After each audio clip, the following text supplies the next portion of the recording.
Olá a todos, como vai? Eu sou a Irma Roma, desses os estúdios da CIA, para continuar falando com nossa invitada da vez passada, a Jussara. Ela está aqui novamente porque nós queríamos ver o antes e depois. Bom dia, Bom Jussara, dia! bem-vinda. Obrigada, mais uma vez. Mais uma vez, como você está hoje? Estou ótima. Muito bem. Então, nós não vimos o antes e o depois de como você era um pouco gordinha ou gordinha e ficou muito linda, né? Emagreceu. Obrigada. Quantos quilos que você emagreceu? Lembra?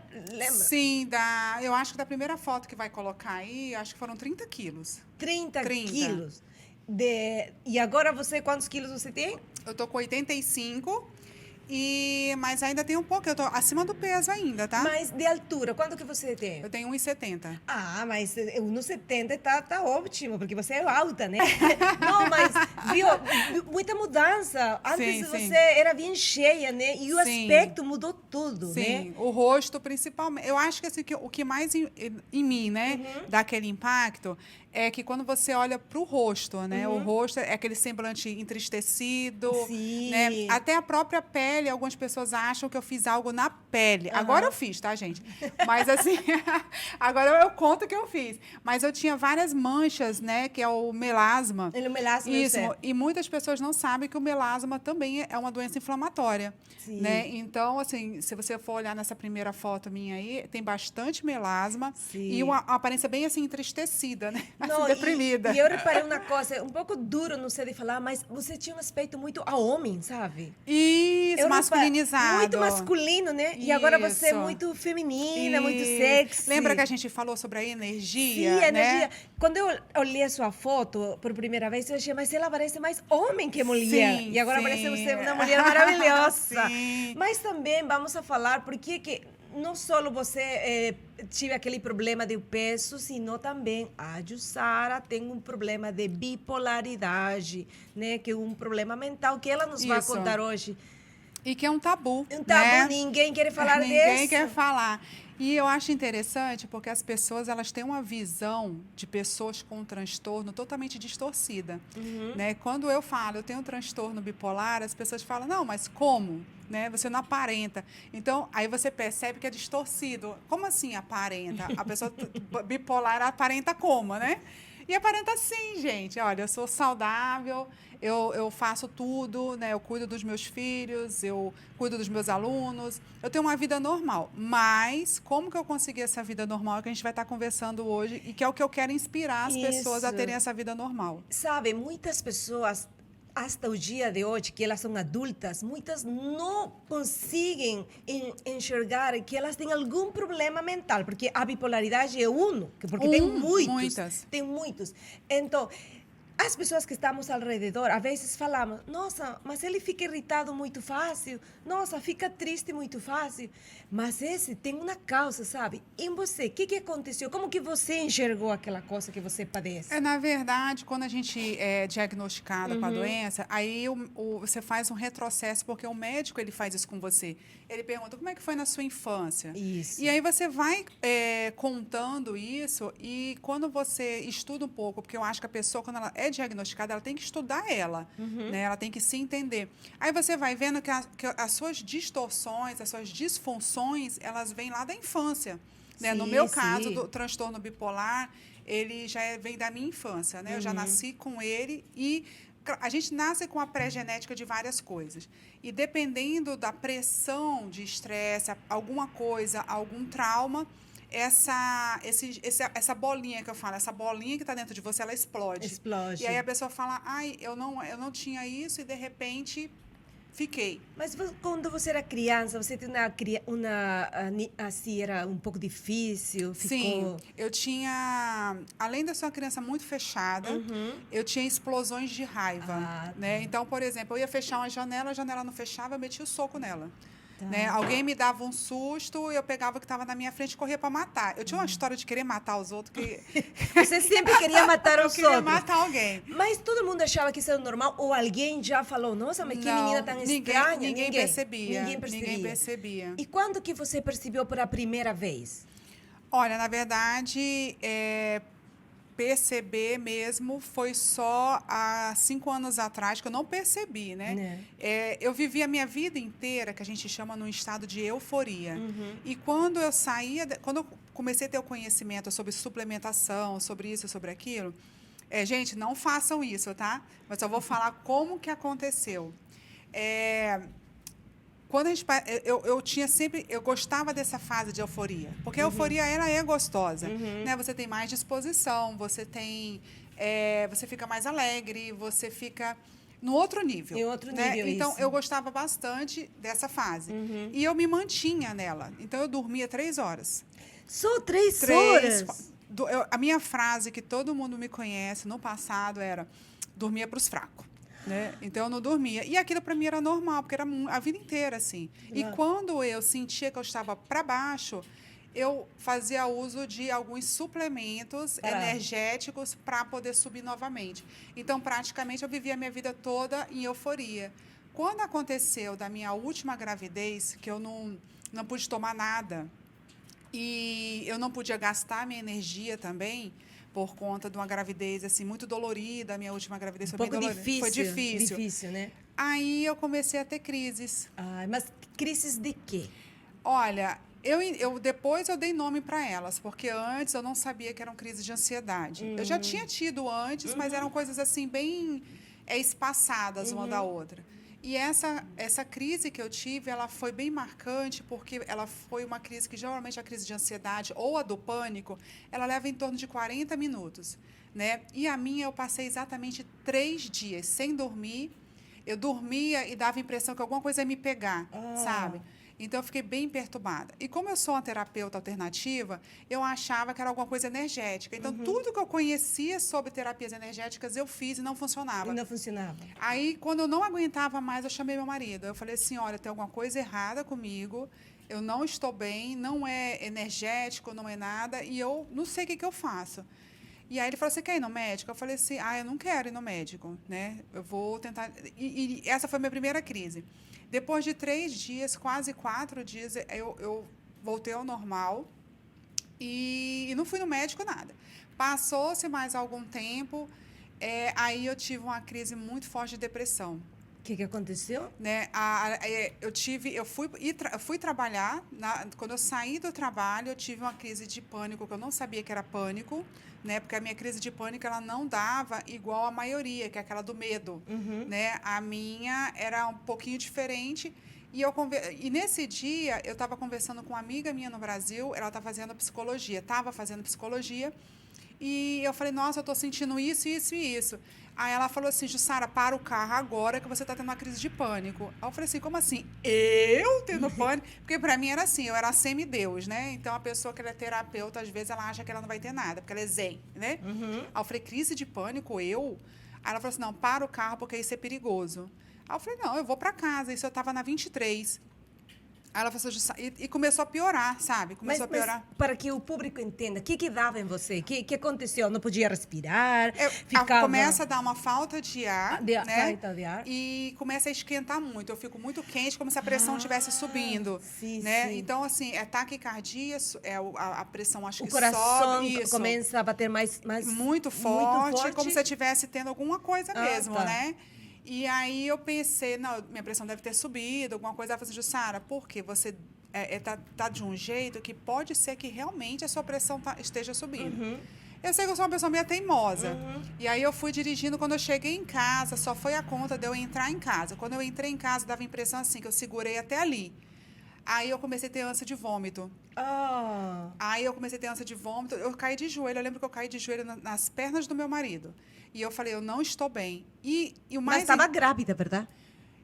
Aí eu já tinha tido. Já tinha tido a minha bebê. Acho que ela estava com uns 3 meses, mais ou menos. Ela já tinha bebê, já? Já tinha tido bebê. E aí eu falei para ele, olha, está acontecendo alguma coisa e eu não estou bem.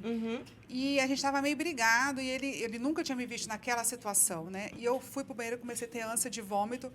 E eu não conseguia deixar que ninguém chegasse perto de mim. Então, as crianças iam chegar perto de mim, era uma repulsa natural. Natural, que não fica perto. Tipo assim, irritada. Sabe? Irritada. E aí eu comecei aí eu corria pro banheiro, aí começou a me dar diarreia, a dor de barriga, e eram os dois juntos. Aí eu falei assim, eu vou tomar um banho, né? Aí eu fui tomar um banho. Eu sei que, olha, foi um dia inteiro. E essa minha amiga conversando comigo, ela falou assim, Jussara, vai para o hospital, vai para o hospital. Eu falei assim, cara, eu não vou para o hospital, porque eu não sei nem o que eu tenho. Aí ela falou assim, eu vou entrar em contato com o meu professor. Aí ela entrou com o professor dela, que era psiquiatra, e ele falou assim, não, ela precisa ir para o hospital, porque realmente pode subir a pressão dela e ela tem um trócio. Aí eu já era muito tarde da noite já, e o mais estranho é que como a crise de pânico ela leva 40 minutos e a minha já estava o dia inteiro, aí ele ficou mais preocupante. Aí eu sei que foi uma noite assim horrível. Horrível. No dia seguinte eu rendi. Aí eu falei para meu marido, olha, eu preciso ir no médico. Né, me leva porque eu não aguento mais. Aí, e um frio, menina, um frio que eu sentia, que eu estava com 3 blusas, assim, tremendo, aquela ânsia, eu não conseguia comer nada. E aí foi quando eu fui para o hospital. Quando eu fui para o hospital, era uma clínica, a gente passou em 3 clínicas, estava cheio, e uma me atendeu. E aí eu lembro que ela passou um remédio para dormir e um de ansiedade. Inclusive, eu acho que era um remédio que eu podia tomar até durante o dia, porque quando eu ia para trabalhar, eu tomava. E aí, passou a primeira semana, eu fui pro trabalho e eu comecei a ter crise de choro.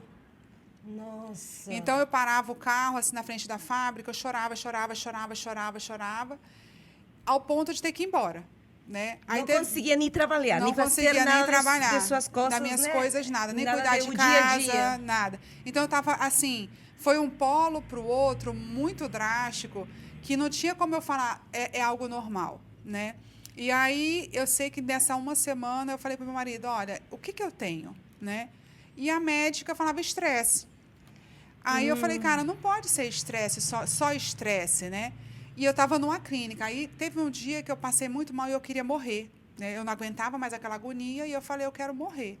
E eu peguei todos os remédios que ela me deu e eu tomei. Tomou tudo? Tudo. E o pior não foi isso. Eu tomei tudo e eu acordei no outro dia. Entendeu? E eu falei, nossa, acordei. Só que assim, eu achava que eu estava bem e fui trabalhar. Espera um pouquinho. Tomou todos os remédios Todos. que mais ou menos para que a gente sepa quanto é todos os remédios? Eu tomei a cartela de uma semana. Então, eu acho que era em torno de 14 comprimidos. 14 comprimidos. Isso.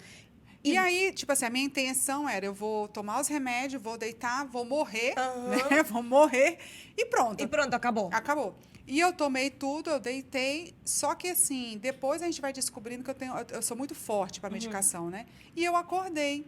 E no dia seguinte? No dia seguinte, no horário de trabalhar, me vesti, falei, nossa, não aconteceu nada, fui trabalhar. Só que eu não percebi que eu estava drogada. Ah, já. Né? E aí eu fui trabalhar, quando deu mais ou menos 10 horas, bateu o efeito do remédio e eu não conseguia ficar em pé. E eu trabalhava costurando numa máquina, em pé. E aí eu comecei a bombear, e abaixava e levantava, A japonesa percebeu.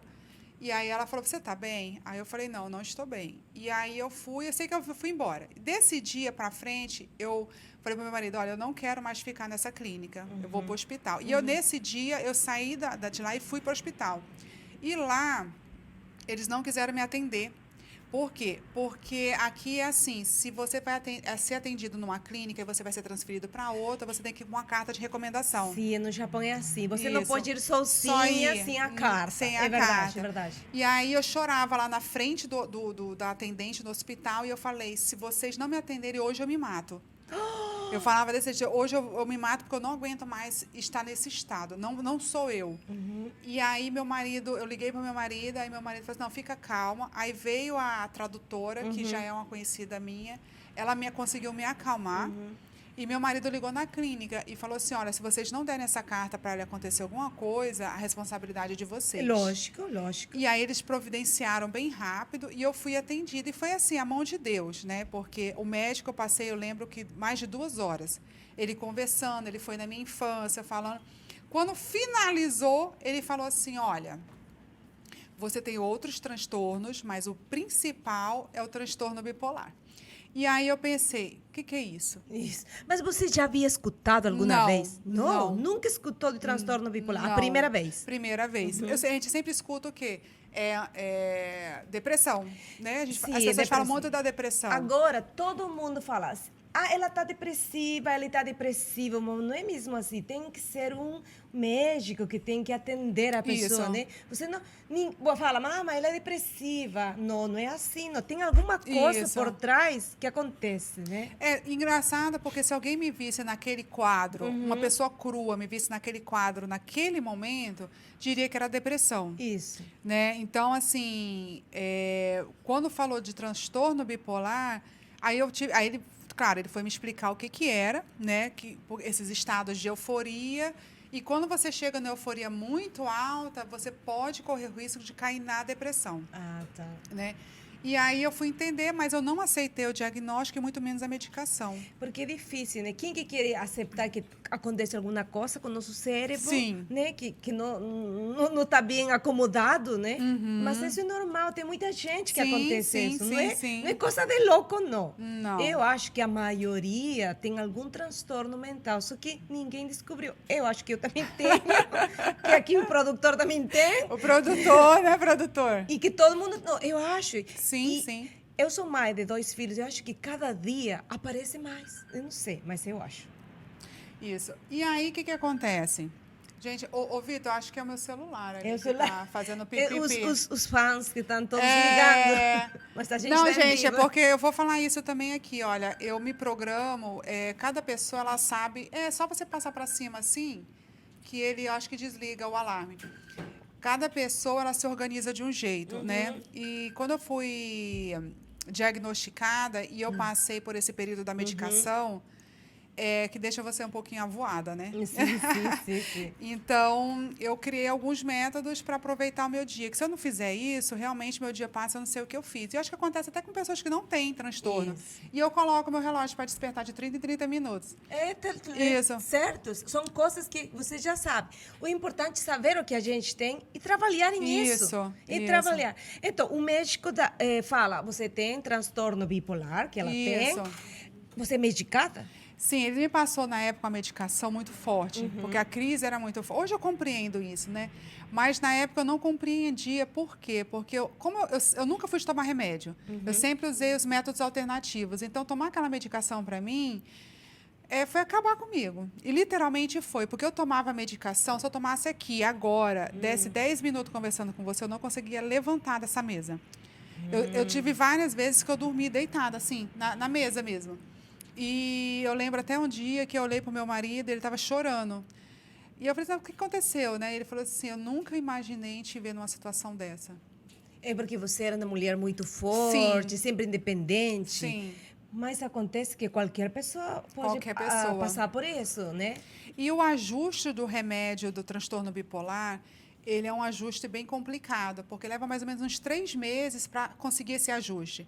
E eu tinha pressa. 3 meses? Leva 3 meses. 3 meses tomando remédio. Tomando remédio certinho. E o que eu fiz? Eu não tomava muito certinho, porque eu não queria ficar naquele estado letárgico. Letárgico, assim, sim. muito como cansada, sim, como sim. que está drogada mesmo. Mas como você está drogada. Porque sim, drogada. é o remédio, né? E aí, depois de uns 3 meses, eu tive uma crise, assim, bem complicada. E eu vou até falar desse assunto, é um assunto que eu não falo muito, mas acho muito importante falar, porque quem me vê realmente não vai imaginar isso. Uma das coisas que eu sempre tive, talvez quem está me assistindo aí sinta também, é muita irritação com barulho. Né? Sim, Quando sim. você está numa crise, independente da doença, existem alguns sensores no seu corpo que eles ficam desajustados. Desajustados. E a mínima coisa que acontecer, explode, né? Isso. E no meu caso, é a audição. Audição. Né? Então, assim, eu fico numa coisa que eu não gosto de alguns ruídos. E uma das coisas que, na verdade, desde pequena eu não gosto é de choro de criança. Criança chorando, sabe? Gente, olha, isso é tabu de se falar. Muita gente vai me criticar, muita gente não assume que irrita choro de criança, né? E algumas pessoas acabam saindo de perto da criança. Tem mães que entram em depressão pós-parto por causa do choro da criança. E não falam sobre isso porque é tabu, porque se culpa, porque a mãe ela não pode se irritar, a mãe não pode sentir nojo, a mãe não pode sentir nada. A mãe tem que ser perfeita, uma semideusa, né? Mas isso não existe. Isso não Ninguém existe. é perfeito, Ninguém né? é perfeito. É a sociedade que faz a gente querer ser perfeito. É Tudo muita tem que ser pressão, perfeito. é muita Perfeito, pressão. tem que ser bonita, Isso. maravilhosa. Não é Uma assim, mãe não. perfeita, uma dona de casa perfeita, uma esposa perfeita. Não é assim, não. E essa busca da perfeição cada dia mais prejudica mentalmente a mulher. Né? Essa Sim. pressão de que a mulher tem que ser perfeita em tudo que ela faz. E eu também tinha isso, tá, gente? Eu não estou falando assim que é Todos, coisa que eu não tinha. E eu continuo temos. me policiando porque eu tenho essa tendência social a querer ser perfeita em tudo. E aí, teve esse dia, eu estava já claro, você está em tratamento, está sem dormir, né? E eu lembro que eu estava sozinha, a minha filha mais baixa, ela estava com 5 anos e a recém-nascida, acho que estava com 4 meses, a Aika. Uhum. E a Aika, a Aika, ela veio para me ensinar, né? Porque ela não chora, ela grita. Ela gritava. Sabe aquela criança que não derrama quase lágrima nenhuma? Senão que tem que gritar. Ela chora gritando, né? E ela era um bebê que gostava de chorar. Menina do céu, como ela chorava, gritando. E nesse dia eu estava trocando ela e ela chorava e gritava, chorava e gritava. E eu já tinha pedido para o meu marido não me deixar muito tempo assim com as crianças, né? Só que acho que ele precisou fazer alguma coisa e eu estava. E veio um pensamento para mim dizendo assim, olha, se você jogar ela daqui de cima, acaba com tudo isso. E eu morava no 2º andar. Segundo? Não, no 4º andar, né? No 4º andar. E aí naquela hora, como o amor fala mais alto, eu falei, quê? Né? E eu escutava nitidamente isso na minha cabeça, né? Acaba com isso agora, né? Pra quê? Acaba com isso agora. E eu falei assim, gente, isso não é normal. Não é normal, não. Aí, no mesmo dia, eu lembro que eu liguei para o meu marido, eu falei, vem para casa. E eu fui para o hospital e falei para o médico. Eu falei assim, olha, eu quero saber todos os meus transtornos, né? Porque até então eu não tinha me interessado por nada. E eu quero que você... E eu contei, ele falou assim, olha, chegou no ponto que eu queria. Ele falou assim, que eu queria. Eu gostaria de internar você, já desde a primeira vez, você não aceitou, por uns 15 dias, né? Para a gente ajustar a sua medicação, para você conversar um pouco sobre esse transtorno. E assim foi feito. Daquele dia eu não saí do hospital, já fiquei lá mesmo. E eu conversei com o farmacêutico, eu falei assim, olha, eu quero uma medicação que não me deixe assim, assim, assim. Eu quero a medicação assim, assim, assada. E aí eu não cheguei a ficar os 15 dias, acho que eu passei 10 dias. 10 dias medicada. Mas desde o primeiro dia que começou você a tomar o remédio, o que aconteceu? Como começou a mudar? Como foi aquela mudança? Olha, eu não tenho muita lembrança, porque eu ficava tão dopada, né? que eu não consigo me lembrar, assim, as mudanças mentais. Mentais, né? Eu só lembro que eu ficava muito letárgica, Gente, acho que deu o nosso tempo aqui, a gente vai ter que fazer outro. Não? Sim, vamos a fazer outro, mas o que eu quero que... Porque esse tema não é um tema pequeno. Não, é um tema muito... É muito interessante e eu acho que a maioria das pessoas temos uma coisa parecida, né? Porque os problemas mentais não é uma só coisa, não é a bipolaridade, tem muito. E esse é um problema... A bipolaridade é dela, né? Mas tem outras pessoas que têm algo parecido, transtornos, né? isso. Então... eu quero conversar, a gente estender esse assunto, porque como eu fui diagnosticada e quando eu passei por essa fase muito difícil da medicação, da internação, eu fui a fundo estudar os transtornos. Isso. Então, assim, na verdade, foi uma bênção, né? Porque justamente por eu não aparentar a doença, para mim, assim, foi uma missão dada que você aí que está me assistindo, né, se tem algum tipo de transtorno, com medicação, com o tratamento correto, você pode ter uma vida normal. Né? E aí eu quero falar um pouco sobre os transtornos, principalmente uma forma alternativa de você tratá-los, sem ter que tomar tanta medicação.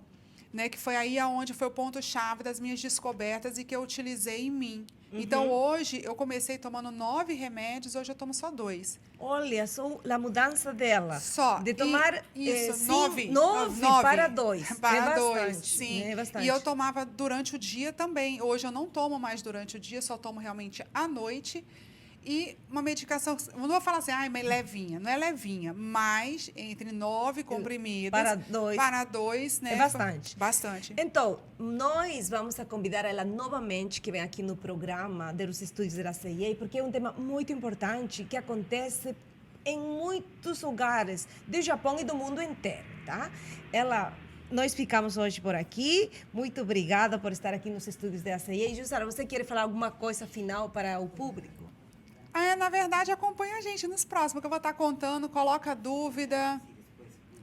Coloca nosso produtor falando ali. Coloca as dúvidas aí. É muito importante essa interação, né? Não tenha vergonha, como diz lá no Ceará, não fique acanhado, né? Coloca suas dúvidas. Se quiser me colocar aí no inbox alguma coisa, eu vou estar explanando esse assunto dos transtornos, depressão, bipolaridade, ansiedade, como isso afeta na aparência física. Se você olhar minha primeira foto, você vai ver aí uma pessoa totalmente deprimida. Olha aqui, o antes dela e o depois. O antes, gordinha, que tem um aspecto masculino, e agora? Olha a mudança dela. E aí eu quero falar sobre toda essa parte energética também. Gente, é muito assunto, hein? Para desenvolver esse sagrado feminino, né? Então, fica com nós ligados. Nós estamos aqui nos estúdios da CIA com a Jussara. A gente se vê na próxima vez, tá? E quem está no Insta me acompanhando aí, esse vídeo vai ficar salvo no meu Insta. Depois a gente vai estar no nosso canal do YouTube. E acompanha, porque a gente vai estar falando sobre vários assuntos. Toda semana vai sair um assunto novo. Então, aí comenta, compartilha com todo mundo aí. Vai estar na minha página. E na página também, Saisho no Ippo, tá? É uma página... Um podcast, né? Vai estar lá, vai ter vários assuntos lá também, né? E eu vou estar compartilhando a página aí com vocês também, tá? Então, acompanha. Beijo no coração de vocês. Tchau, tchau.